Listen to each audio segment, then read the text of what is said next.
હવે જીએસમાં smart work કઈ રીતે કરવો એના વિશે તમને વાત કરી દઈશ. જીએસનો સિલેબસ વિશાળ છે, છતાં પણ સ્માર્ટ વર્ક કરીને ઓછા ટાઈમમાં એ પૂર્ણ કરી શકાય એમ છે અને સ્કોર કરી શકાય એમ છે. સૌથી પહેલી બાબત એ છે કે સિલેબસ તમે જોશો, પ્રીવિયસ યર્સના ક્વેશ્ચન પેપર તમે જોશો તો જીએસનો જે પણ વિભાગ હોય, પછી એ એથિક્સ હોય, પોલિટી હોય, કલ્ચર હોય, કોઈ પણ વિભાગ હોય, એમાં તમે મહત્વપૂર્ણ એરિયા પકડી શકશો, જાણી શકશો.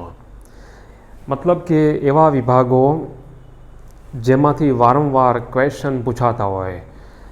જો કે યુપીએસસીએ જીએસના સિલેબસમાં એ કહી જ દીધું છે, જો તમે તીક્ષ્ણ નજર રાખો અને ધ્યાનપૂર્વક એ સિલેબસ જોશો તો તમને એ આઈડિયા ક્લિયર થઈ જશે.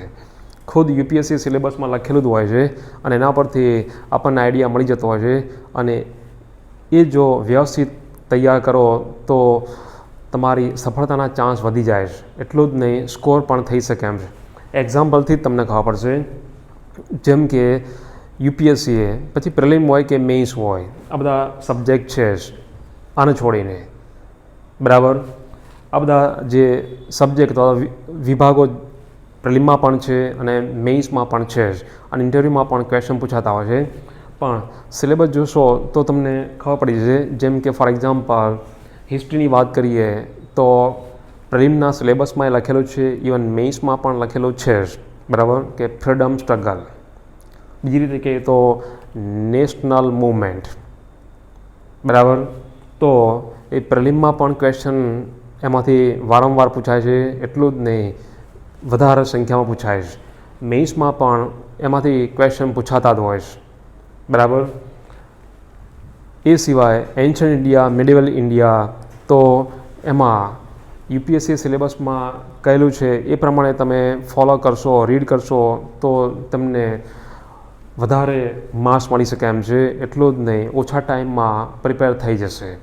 એટલે કહેવાનો મતલબ એ છે કે હાર્ડવર્ક એટલું જ પૂરતું નહીં, સ્માર્ટ વર્ક કરવું પડશે, બરાબર.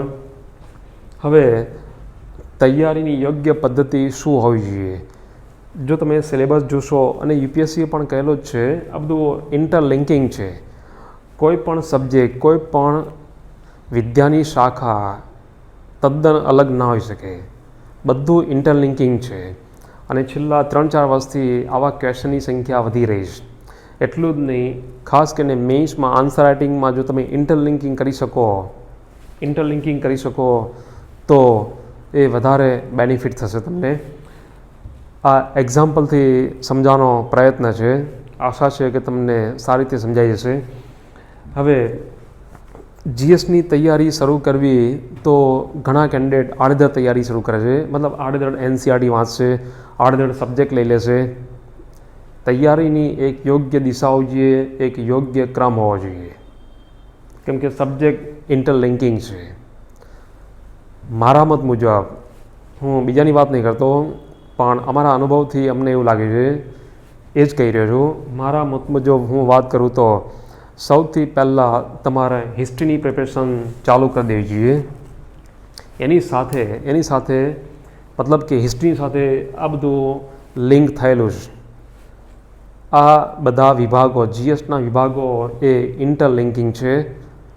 એટલે સૌથી પહેલાં હિસ્ટ્રી તમે વાંચો, એની સાથે તમે આ લઈ શકો. એની સાથે કોઈકને એવું હોય છે કે એક જ સબ્જેક્ટ વાંચીને બોરિંગ થઈ જાય છે, દિવસમાં 2-3 સબ્જેક્ટ વાંચતા હોય છે. એ ઇન્ડિવિજ્યુઅલ છે, દરેકની સ્ટ્રેટેજી અલગ હોઈ શકે છે, બરાબર.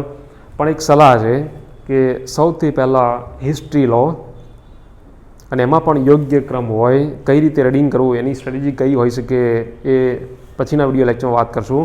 પણ જ્યારે પ્રિપરેશન શરૂ કરો જીએસની, ત્યારે સૌથી પહેલાં હિસ્ટ્રી વાંચો તો બહુ સારું છે, બરાબર. એની સાથે લિંક થયેલું છે એ કલ્ચર. કેમ કે ઘણા બધા કેન્ડિડેટ્સ ભૂલ એ કરતા હોય છે કે કલ્ચરને અલગ રીતે જુએ છે અને અલગથી વાંચે છે. હકીકતમાં કલ્ચર એ હિસ્ટ્રીનો ભાગ જ છે, અલગ છે જ નહીં. જેમ કે તમે કુષાણ યુગ વિશે વાંચતા હોય તો ગાંધાર સ્ટાઇલ મૂર્તિકલાની હતી. ગાંધાર સ્ટાઇલ એ ત્યાં જ છે. સાતવાહન ડાયનેસ્ટી વિશે વાંચતા હોય કે ચોલા વિશે વાંચતા હોય તો ત્યાં આર્ટ કલ્ચર આવી જ જાય છે. બરાબર. એટલે એન્શિયન્ટ ઇન્ડિયા વાંચો ત્યારે એમાં કેવું કલ્ચર હતું, કેવી આર્ટ હતી, એ તમે ધ્યાનમાં રહો. મિડિવલ તો એ રીતે, મોડર્ન તો એ રીતે. એટલે અલગ કરીને વાંચશો નહીં, બંનેને સાથે રાખીને જ વાંચો.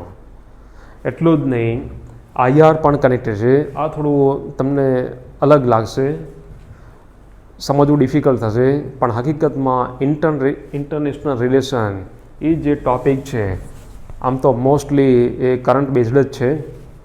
પણ જો કોઈ પણ ઇસ્યુ હોય, પછી ઇન્ડો ચાઇના કોન્ફ્લિક્ટ હોય કે પછી મિડલ ઇસ્ટની વાત હોય કે WTOની વાત હોય, તો બેકગ્રાઉન્ડ ક્યાં મળી રહેશે? એ અહીંયા જ.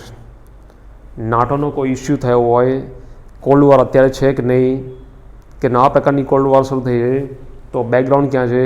એ અહીંયા જ. મતલબ આઈઆરનો બેકગ્રાઉન્ડ એ આ હિસ્ટ્રી બનાવશે, ખાસ કરીને વર્લ્ડ હિસ્ટ્રી. બરાબર. એટલે એ તમારા ધ્યાનમાં રાખવાનું છે. બીજું કે એસેમાં પણ ઉપયોગી છે જ. એસેમાં પણ ઉપયોગી છે. ક્યારેક તો હિસ્ટ્રી કલ્ચરના આખા ટૉપિક એસે તરીકે આવેલા છે મારા સમયમાં, અને હમણાં પણ કલ્ચર વિશે, સિવિલાઇઝેશન વિશે એસે પૂછાયેલા છે જ. બરાબર. ભારતની વિદેશ નીતિ, આંતરરાષ્ટ્રીય સંબંધો, બરાબર, તો એના વિશે એસે પૂછાયેલા છે જ. તો એ રીતે પણ યુઝફુલ છે જ.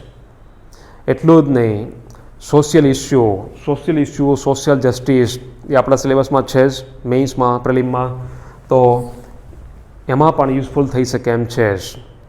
અત્યારે ઇન્ડિયન સોસાયટીમાં જે પણ પ્રોબ્લેમ છે, જે પણ કોન્ફ્લિક્ટ થઈ રહ્યા છે, વીકર સેક્શન કયા છે, એની સમસ્યાઓ કેવી છે, વુમન એમ્પાવરમેન્ટ કઈ રીતે કરી શકાય, એમની સમસ્યાઓ શું છે, લઘુમતીઓ તેમની સમસ્યાઓ શું છે, પ્રદેશવાદ, તો તમે વધારે સારી રીતે આન્સર લખી શકો મેઇનમાં અને બોલી શકો ઇન્ટરવ્યૂમાં, અથવા તો જજમેન્ટ લઈ શકો, લોજિક દોડાવી શકો પ્રિલિમમાં. તો એ આનાથી બરાબર. એ જો બેકગ્રાઉન્ડ તમે જાણતા હશો તો વધારે સારો વ્યૂ આપી શકશો, વધારે સારી રીતે લખી શકશો. પછી એ એસે હોય કે મેઇન એક્ઝામ હોય કે ઇન્ટરવ્યૂની વાત હોય. બરાબર. એટલું જ નહીં, આ થોડું નવાઈ લાગશે, પણ પોલિટી ગવર્નન્સ એ પણ હિસ્ટ્રી સાથે જોડાયેલું છે. ભારતનું બંધારણ, ભારતનું જ નહીં, અમેરિકન કોન્સ્ટિટ્યુશન હોય કે બ્રિટનનું હોય, ઐતિહાસિક પ્રક્રિયાઓ, જે તે દેશની હિસ્ટ્રી છે એનું પરિણામ હોય છે, એનું ઇવોલ્યુશન હોય છે. રિવોલ્યુશન નહીં, ઇવોલ્યુશન હોય છે. જેમ કે અત્યારે બંધારણમાં પંચાયતી રાજ છે, પંચાયત પ્રણાલી છે, પણ એ તો પ્રાચીન ભારતમાં જ હતી. ગણતાંત્રિક પ્રણાલી તો શાક્ય કુળ, બરાબર, શાક્ય ગણરાજ્યો હતા, બરાબર, મલ્લ ગણરાજ્ય હતું જ. ખબર પડી? બરાબર. આખું કોન્સ્ટિટ્યુશનલ ડેવલપમેન્ટ ઓફ ઇન્ડિયા, જેના આધારે પછી આપણું બંધારણ બન્યું છે, પોલિટિકલ સિસ્ટમ ડેવલપ થઈ છે, એ ડાયરેક્ટલી રિલેટેડ ટુ હિસ્ટ્રી. જો કે મોડર્ન ઇન્ડિયામાં વધારે આવે છે. બરાબર. રેગ્યુલેટિંગ એક્ટ, બરાબર, 1935નો એક્ટ, 1909નો પાર્લામેન્ટ એક્ટ, બરાબર, પાર્લામેન્ટરી સિસ્ટમ કેવી રીતે ડેવલપ થઈ, કેવી રીતે એવેલ્યુએટ થઈ, તો મોડર્ન ઇન્ડિયામાં તમે બહુ સારી રીતે જાણી શકશો. અને જો કનેક્ટ કરી શક્યા મેઇન્સ એક્ઝામમાં કે ઇન્ટરવ્યૂમાં પૂછાય છે, બોલી શક્યા, તો બહુ સારું છે. બરાબર. ટૂંકમાં પહેલાં હિસ્ટ્રી વાંચો તો ઘણો ફાયદો થશે, અન્ડરસ્ટેન્ડિંગ બ્રોડ થશે, સારું રહેશે, અને તમે લિંક કરીને આન્સર લખી શકશો અથવા ઇન્ટરવ્યૂ બોલી શકશો તો ઘણો ફાયદો થશે. બરાબર. ઇવન શું એથિક્સમાં ઉપયોગી છે હિસ્ટ્રી? તો એ રીતે પણ ઉપયોગી છે. એથિક્સમાં, નીતિશાસ્ત્રમાં પણ ઉપયોગી છે. પછી એ માર્ક્સના વિચારો હોય, ગાંધીના વિચારો હોય, કેમ કે ગાંધીજી છે, માર્ક્સ છે, બરાબર, કોન્સ્ટિટ્યુશનલ ડેવલપમેન્ટ છે, ચાણક્યની નીતિઓ, બરાબર, તો પૂછાય જ છે. ઇવન હું તો કહું છું કે આપણે એન્શિયન્ટ ઇન્ડિયામાં 6ઠ્ઠી સદી BC બુદ્ધ અને મહાવીરની જે teachings of Buddha, teachings of Mahavira, એમના જે ઉપદેશો હતા, એમના જે સિદ્ધાંતો હતા, એમની જે શિક્ષાઓ હતી, તો હાલની તારીખમાં પણ પ્રાસંગિક છે, એનું રિલેવન્સ છે જ, પૂછી શકાય. બુદ્ધના વિચારો પૂછી શકાય, મહાવીરના વિચારો પૂછી શકાય, ગાંધીજી વિશે પૂછી શકાય. ઇવન કરંટમાં કોઈ થઈ ગયું હોય તો પણ પૂછી શકાય, કેમ કે હિસ્ટ્રી ક્યારે સ્ટોપ ના થાય. જેમ કે આપણે કલામ સાહેબ છે, એપીજે અબ્દુલ કલામ, તો એમના વિચારો બરાબર, ટાગોરના વિચારો ખબર પડી તો એ રીતે પણ મૂકી શકાય. એટલે કહેવાનો મતલબ કે આ રીતે બધું ઇન્ટરલિંકિંગ છે. છતાં પણ પોલિટી ગવર્નન્સ એ તમે એથિક્સની પહેલાં રીડ કરો તો બહુ સારું છે. પોલિટી ગવર્નન્સ પહેલાં હિસ્ટ્રી સાથે આ બધું બરાબર, પછી પોલિટી ગવર્નન્સ બરાબર, એ પછી એથિક્સ એના રિલેટેડ કોઈ એસે, એ નેટ ઉપરથી મોડેલ એસે હોય કે પ્રીવિયસ યર્સના એસે પેપર જોઈ લો યુપીએસસીના, તો પછી પ્રેક્ટિસ બરાબર. આ જે છે આ થોડું કનેક્ટેડ છે, છતાં પણ તમે આ અલગથી લઈ શકો એમ છો. પણ અહીંયા ઇન્ટરલિંકિંગ છે. ઘણા કેન્ડિડેટ્સ સૌથી પહેલાં આ રીડિંગ કરી દે છે, એન્વાયરમેન્ટ વાંચ કરે છે. હકીકતમાં એન્વાયરમેન્ટ પછી વંચાય, સૌથી પહેલાં જોગ્રાફી વંચાય.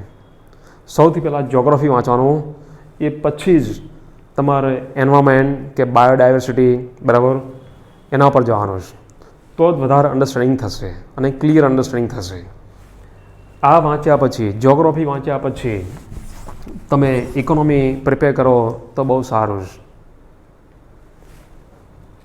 અથવા તમે ત્રણેય સાથે લઈને પણ રીડ કરી શકો એમ છો. આર્થિક ભૂગોળ પછી એ વિશ્વની હોય કે આપણે ઇન્ડિયાની હોય કે કોઈ રાજ્ય ગુજરાતની હોય બરાબર, તો ડાયરેક્ટલી એ આની સાથે લિંક થતી જ હોય છે. એટલે આ એક મારી સમજ પ્રમાણે તમને એક ડાયાગ્રામ બનાવી આપ્યો, એક ચાર્ટ બનાવી આપ્યો, અને મારા મત મુજબ આ રીતે તમે રીડિંગ કરો તો વધારે સારું પરિણામ આવશે. સાયન્સ ટેકનોલોજી એ તમે ગમે ત્યારે લઈ શકો, શરૂઆતમાં પણ લઈ શકો, છેલ્લે પણ રાખી શકો. છેલ્લેનો મતલબ એવો નહીં કે એને ઓછું વેટેજ આપવાનું છે, એવું ક્યારેય ના કરતા. જે પણ સિલેબસમાં, જીએસના સિલેબસમાં જે પણ ટૉપિક મૂક્યા છે એ અગાઉના વિડીયો લેક્ચરમાં મેં કહેલું જ છે. દરેક ટૉપિક ઉપર પછી એ પાર્લામેન્ટરી સિસ્ટમ હોય કે પછી આર્કિટેક્ચરની વાત હોય કે મૂર્તિકલાની વાત હોય કે અહીંયા સોશિયલ ઇસ્યુમાં કોઈ પણ ટૉપિક હોય, દરેક ટૉપિક ઉપર 10 પોઈન્ટ ડિટેલમાં, ડેપ્થમાં પ્રિપેર કરી લેવાના અને એને કરંટ સાથે રીડ કરવાનું, લિંક કરવાનું બરાબર. તો જ તમારી તૈયારીને સારો ટચ આપી શકાશે અને તો જ સ્કોરિંગની આશા રાખી શકાશે બરાબર. એટલે મારા મત મુજબ આ યોગ્ય સ્ટ્રેટેજી છે, યોગ્ય એપ્રોચ છે, પદ્ધતિ છે. ફોલો કરવું ના કરવું એ તમારી પર છે. એ સિવાય એ પણ તમે ધ્યાન રાખજો કે ઓપ્શનલ ઉપર પણ ધ્યાન આપવાનું હોય છે. સતત જીએસની 4 વર્ષ સુધી પ્રિપેરેશન કરવી એ હિતાવહ નહીં. આમ તો ડાયનેમિક છે, ખાસ કરીને કરંટ અફેર્સ, જનરલ અવેરનેસ એ બદલાતું રહે છે, એટલે સતત ટચમાં રહેવું પડતું હોય છે. છતાં પણ એક સ્માર્ટ વર્ક એ છે કે કયા એવા પેપર્સ છે, કયા એવા એરિયા છે જેમાં મેક્ઝિમમ માર્ક્સ ખેંચી શકાય એમ છે, ઓછી મહેનતથી વધુ માર્ક્સ મળી શકાય એમ છે અને સ્ટેટિક છે બરાબર. એ પણ તમે વિચારજો. બીજું કે 3 વખત રિવિઝન થવું જ જોઈએ. માત્ર એક વખત રીડિંગ કરીને તમે આ એક્ઝામ ક્રેક નહીં કરી શકો. 3 વખત, એ પણ મિનિમમ 3 વખત રિવિઝન થવું જોઈએ. એટલું જ નહીં, રીડિંગ એટલું ઇમ્પોર્ટન્ટ નહીં, ડાયજેસ્ટ થવું જોઈએ. ફક્ત વાંચવું ઇમ્પોર્ટન્ટ નહીં, એને સમજવું પડે છે, પછી વિચારવું પડે છે, ઓર્ગેનાઇઝ કરવું પડે છે, અને પછી એ પ્રિલિમની એક્ઝામ હોય તો એ કયો બેસ્ટ ઓપ્શન છે એના પર ટીક કરવાનું હોય છે, ત્યારે જ કરી શકાય છે. અને મેઇનમાં લખી શકાય છે અને ઇન્ટરવ્યૂમાં બોલી શકાય છે બરાબર. એ સિવાય તમે પ્રેક્ટિસ કરજો જ. પછી એ પ્રિલિમના જીએસના પેપર હોય કે મેઇનના જીએસના 4 પેપર હોય, એમાં એથિક્સ પણ આવી ગયું, એસએનું પેપર એ પણ આવી ગયું બરાબર. પ્રેક્ટિસ વગર તમારી તૈયારી અધૂરી રહેશે. પ્રેક્ટિસથી તમે જાણી શકશો કે ક્યાં ક્યાં આપણી મિસ્ટેક થાય છે, કઈ આપણી વીકનેસ છે, ક્યાં લૂપ હોલ્સ રહી ગયા છે, અને એ જાણ્યા પછી તમારી તૈયારી એકદમ સાઉન્ડ બની જશે, એકદમ કોમ્પેક્ટ થઈ જશે અને કમ્પલસરી છે, અનિવાર્ય છે, તો જ આ એક્ઝામને ક્રેક કરી શકાશે. અને એ જે મોક પેપર છે, મોડેલ પેપર છે અથવા પ્રીવિયસ યર્સના યુપીએસસીના જીએસના પેપર છે એ તમે અમારી વેબસાઇટ ઉપરથી પણ મેળવી શકશો. અથવા તો હું ટેસ્ટ સિરીઝ જોઈન કરવાની વાત નહીં કરતો, એ તમારી પર છે અને ઇન્ડિવિજ્યુઅલ છે, પણ પ્રેક્ટિસ કરજો. ઇવન અમે અમારી વેબસાઇટ ઉપર જીએસના મેઇન્સના મોડેલ પેપર પણ મૂકેલા છે, એ અમે જ બનાવેલા છે, એ પણ તમે જોઈ શકશો અને એના આન્સર લખવાની કોશિશ કરજો. બરાબર. કંઈ પણ આમાં ડાઉટ ડિફિકલ્ટી હોય તો તમે મને કોન્ટેક કરી શકો એમ છો. એટલું જ નહીં, ક્યાંય પણ તમને એવું લાગે કે સજેશન આપવા છે તો એ સજેશન પણ આપી શકશો, જેથી કરીને આગામી વિડીયો લેક્ચરમાં અમે એ ધ્યાન રાખશું. All the best guys. Thank you very much.